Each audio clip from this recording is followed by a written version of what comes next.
নমস্কাৰ সকলোকে স্বাগতম জনাইছোঁ আমাৰ অন্য এটা জব ইনফৰ্মেটিভ ভিডিঅ'লৈ। আজিৰ ভিডিঅ'টোত আপোনালোকৰ বাবে ৰেলৱে বিভাগৰ ফালৰ পৰা অহা ৰিক্ৰুইটমেণ্টৰ বাবে এটা অভাৰভিউ লৈ আহিছোঁ।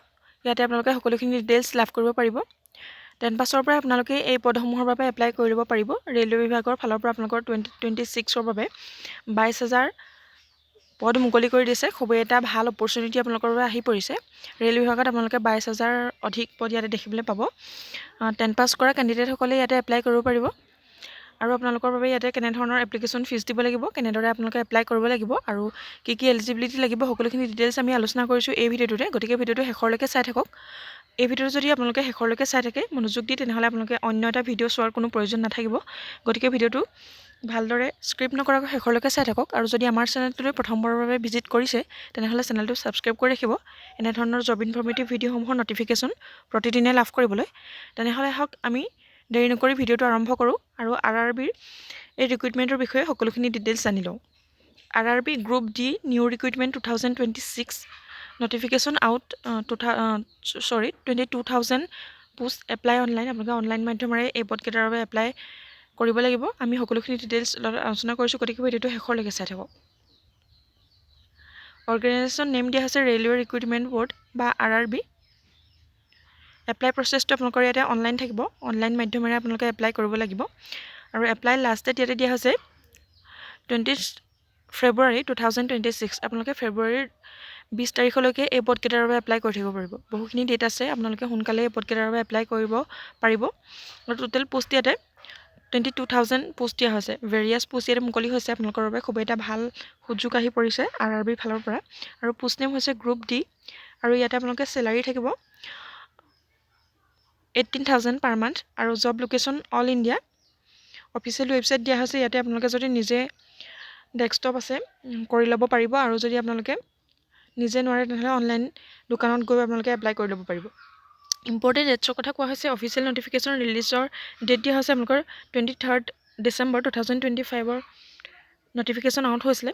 23 ডিচেম্বৰ তাৰিখে নটিফিকেশ্যন আউট কৰি দিছে। আৰু এপ্লিকেশ্যন ষ্টাৰ্ট ডেট হৈছে 21 জানুৱাৰী 2026। আপোনালোকে জানুৱাৰী 21 তাৰিখৰ পৰা ইয়াৰ বাবে অনলাইন এপ্লাই কৰিব পাৰিব।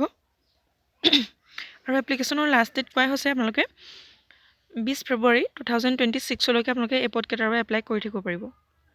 আৰু ফৰ্ম কাৰেকশ্যন উইণ্ড' আৰু এক্সাম ডেট এতিয়ালৈকে আপোনালোকৰ উল্লেখ কৰা নাই। অতি সোনকালে আপোনালোকৰ এই ডেটকেইটাও আপডেট দিব ইয়াতে।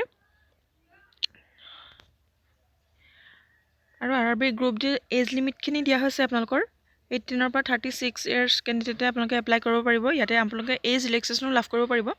SC STৰ বাবে 5 ইয়াৰ্ছকৈ আৰু OBC MOBCৰ বাবে 3 ইয়াৰ্ছকৈ আপোনালোকে ৰিলেক্সেশ্যন ইয়াতে লাভ কৰিব পাৰিব। আৰু এপ্লিকেশ্যন ফিজো ইয়াতে আপোনালোকে দিব লাগিব। ইয়াতে এপ্লিকেশ্যন ফিজ হৈছে UR OBC আৰু EWSৰ বাবে 500কৈ এপ্লিকেশ্যন ফিজ দিব লাগিব। আৰু যিখিনি SC ST ফিমেল তেওঁলোকৰ বাবে 250কৈ আপোনালোকে এপ্লিকেশ্যন ফি ইয়াতে পে' কৰিব লাগিব। এইখিনি আছিলে এপ্লিকেশ্যন ফি। আৰু ইয়াৰ পাছত আপোনালোকৰ পোষ্ট নেম হৈছে গ্ৰুপ ডি ভেকেঞ্চি 22,000 পোষ্ট। আপোনালোকে ইয়াতে কোৱালিফিকেশ্যন 10th পাছ আৰু ITI হ'লে আপোনালোকে ইয়াতে এপ্লাই কৰিব পাৰিব।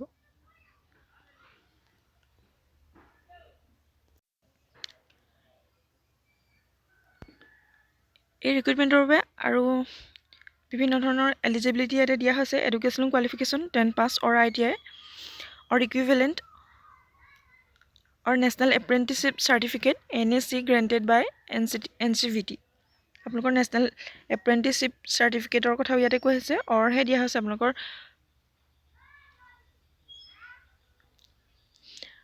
আৰু ইয়াৰ পাছতে চিলেকশ্যন প্ৰচেছটোৰ কথা কোৱা হৈছে। আপোনালোকৰ প্ৰথমতে কম্পিউটাৰ বেছ টেষ্ট হ'ব CBT।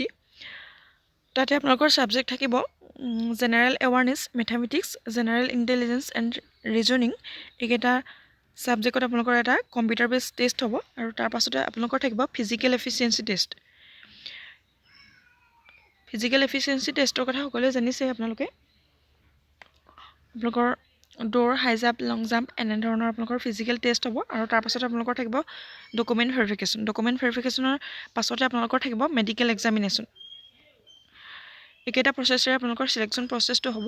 আৰু হাউ টু এপ্লাইৰ ক্ষেত্ৰত ক'বলৈ গ'লে যিহেতু আপোনালোকে অনলাইন মাধ্যমেৰে এপ্লাই কৰিব লাগিব, সেইবাবে আপোনালোকে জানুৱাৰী 21 তাৰিখৰ পৰা ফেব্ৰুৱাৰী 20 তাৰিখলৈকে আপোনালোকে এপ্লাই কৰি থাকিব পাৰিব। কেনেদৰে এপ্লাই কৰিব লাগিব সকলোখিনি ডিটেইলছ আপোনালোকে ইয়াতে পাই যাব। যদি আপোনালোকে নিজে এপ্লাই কৰিব বিচাৰে তেনেহ'লে এই ৱেবছাইটটো আপোনালোকে এবাৰ ভিজিট কৰি চাব। কেনেদৰে এপ্লাই কৰিয়ে সকলোখিনি আপোনালোকে জানি ল'ব পাৰিব। আৰু যদি নিজে নোৱাৰে তেনেহ'লে আপোনালোকে অনলাইন দোকানত গৈ এপ্লাই কৰি দিব পাৰিব। আমি সকলোখিনি ডিটেইলছ জনাবলৈ চেষ্টা কৰিছোঁ। যদি আপোনালোকে অধিক তথ্য জানিব বিচাৰে তেনেহ'লে আপোনালোকে এডভাৰটাইজমেণ্টৰ যিটো অফিচিয়েল ৱেবছাইট আছে তাতে গৈ আপোনালোকে এডভাৰটাইজমেণ্টটো এবাৰ ৰিড কৰি চাব পাৰে। আৰু যোনসকলে এপ্লাই কৰিব বিচাৰে তেওঁলোকৰ বাবে আমি ডেছক্ৰিপশ্যন বক্সত এপ্লাই লিংক দি দিম, তাতে গৈ আপোনালোকে এপ্লাই কৰি ল'ব পাৰিব। ভিডিঅ'টো ইমানেই আছিলে। যদি ভিডিঅ'টো ভাল লাগে এটা লাইক কৰিবলৈ নাপাহৰিব। আৰু চেনেলটোতে প্ৰথমবাৰৰ বাবে সকলে চেনেলটো ছাবস্ক্ৰাইব কৰি ৰাখিব এনেধৰণৰ জব ইনফৰ্মেটিভ ভিডিঅ'সমূহৰ ন'টিফিকেশ্যন প্ৰতিদিনে লাভ কৰিবলৈ। আৰু ভিডিঅ'টো শেষলৈকে চাই থকাৰ বাবে বহুত বহুত ধন্যবাদ।